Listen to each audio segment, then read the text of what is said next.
So if you were listening closely in the last video, I mentioned panning with the drum machine, but if you tried to do that, you probably noticed a problem.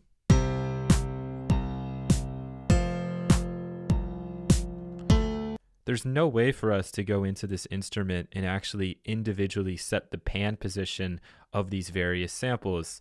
There's an obvious fix to that, which is just add another instrument track, load up the drum machine, pick the kit that you want, find the sample that perhaps you want to be panned over, and then you can pan it like so, and you could add that in. That's kind of a pain, but that is what you'd have to do if you want to work exclusively with the drum machine, which is totally cool. You don't need to use the SPC if you don't want to, but that's what we're going to be covering in this lesson. And we'll see with the SPC that we have the option of controlling the pan position on individual samples, and actually a whole lot more than that. So let's open up the SPC here. And what we're going to do is pick a pack.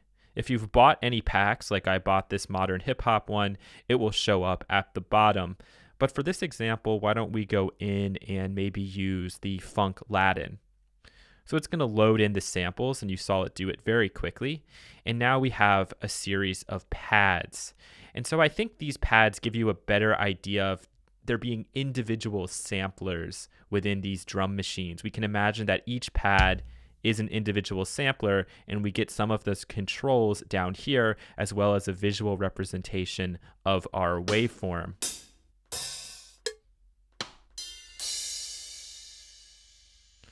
What the SPC also allows us to do is to go to a second bank of sounds.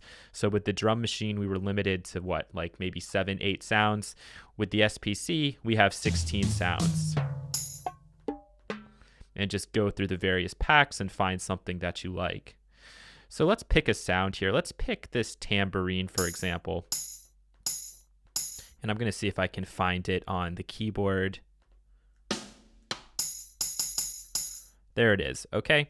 We have our gain control, which is exactly the same as the gain control in the drum machine. We have the pan position. And now we can do this to individual samples. So if I want to then put the bongo off to the left or off to the right,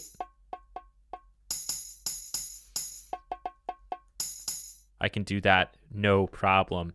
Very handy feature. And then the pitch is exactly the same to what we saw inside of the drum machine. So if I pitch it down, it's also going to lengthen the sample. If I pitch it up, it's going to shorten it. These controls are actually global controls, the punch, bite, and MSL. And to explain these, what I might do is go back into bank 1 and take a look at, let's do it with the snare drum, why not? There it is. So what punch is going to do is it's going to add additional emphasis to the attack stage of this envelope. We'll be talking more about envelopes in a couple of videos, but I want you to think of the attack stage as being the beginning of the sample when it's loudest. If I increase the punch, it's going to emphasize that.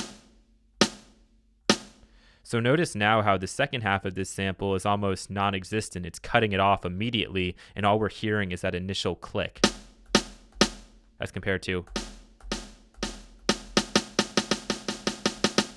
It also adds a lot of gain, so don't let that confuse you. We'd have to turn this down to compensate. Bite is going to add distortion.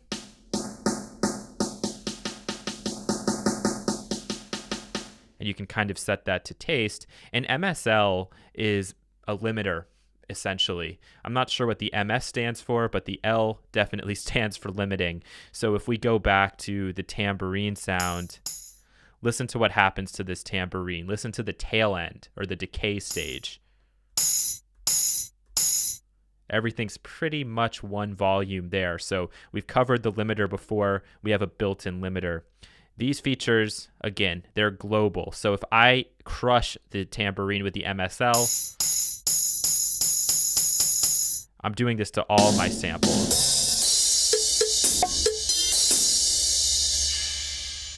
So consider using those with a little bit of moderation in mind.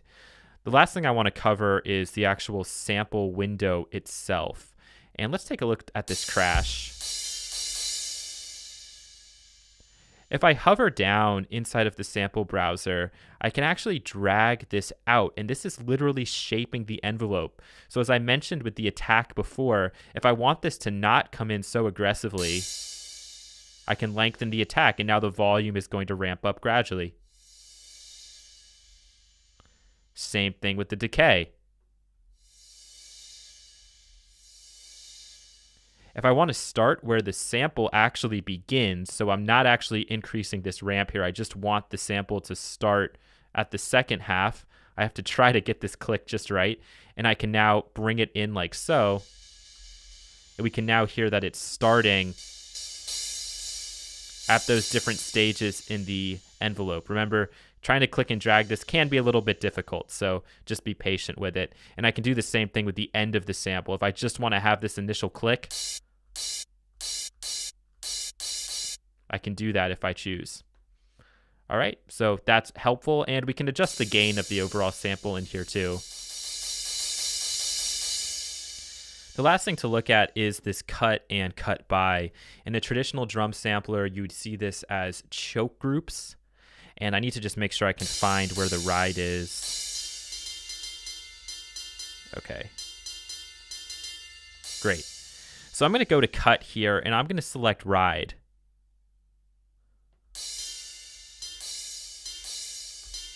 And what happens is, when I play this ride, listen to the length of it.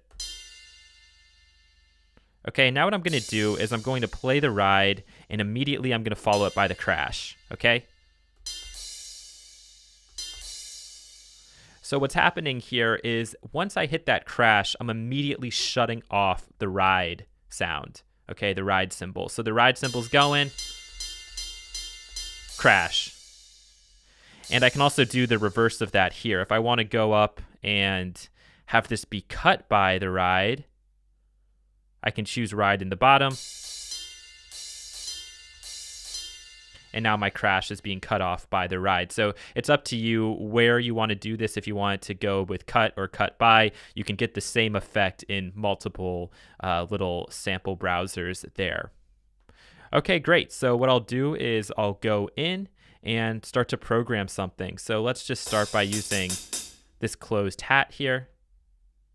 I could record in if I wanted to, but I think I'll just program because it's a little bit easier, at least for me. And let's get this the correct length. And we'll just change the color.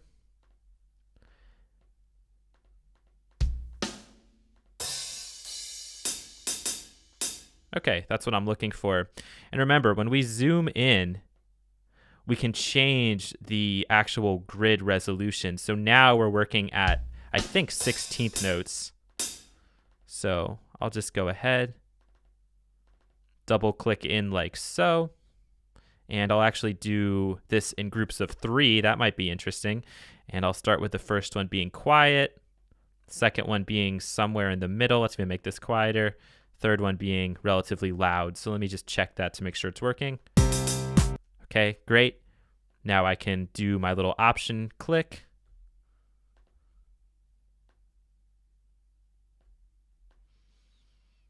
So I have them all in like so, just playing on those 16th notes at those various velocity levels. And adjusting your velocity of drum hits is really important. It can make the whole drum kit sound a little bit more human. But if we want to take that humanization a step further, we can go into this quantize menu here and start to utilize these swing controls. So what the swing is going to do is it's going to take these notes and subtly pull them off the grid. It's going to add more of a groove, and it's better to hear this than for me to just explain it. So let's listen to this once straight.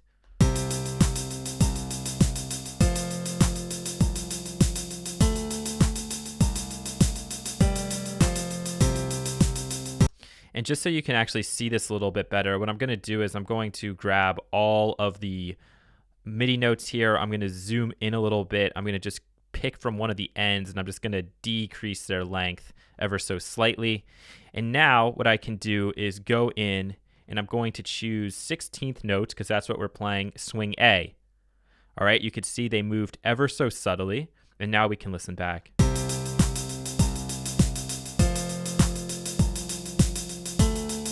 As compared to, yeah, I like the swing a lot more. We have various sort of levels of intensity of swing. So if we want to go crazy, we can go up to swing F, and you can see just how hard that moves those clips. It actually deletes some. Or for me, I like to kind of stick with swing A or swing B.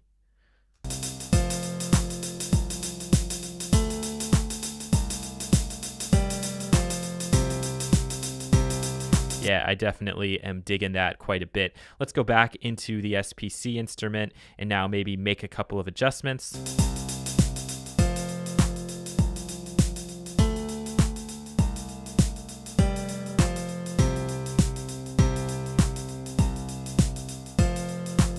And let's not forget, these are global, so I'm just going to set this very casually here.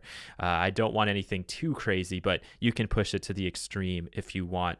So at this point, I'll pause the video. I'll add in a couple more drum hits into that clip, and then we'll take a listen.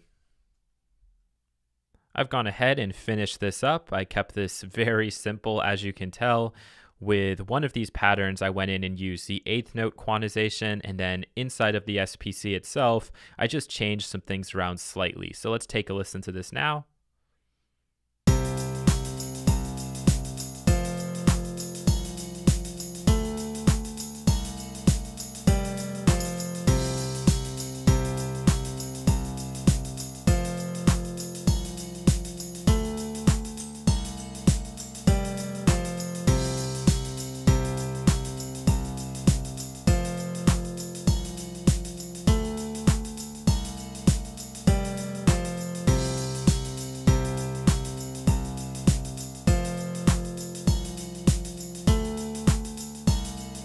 And feel free to go as crazy as you want with this. If you like some of the percussion sounds in one of the SPC packs, but prefer some percussion sounds from other, load in multiple instances of the SPC. There's no rule that says you can't do that. I think the last thing I might do is just add a touch of reverb to this entire drum kit, and I think we'll be good to go. So let's just check that out.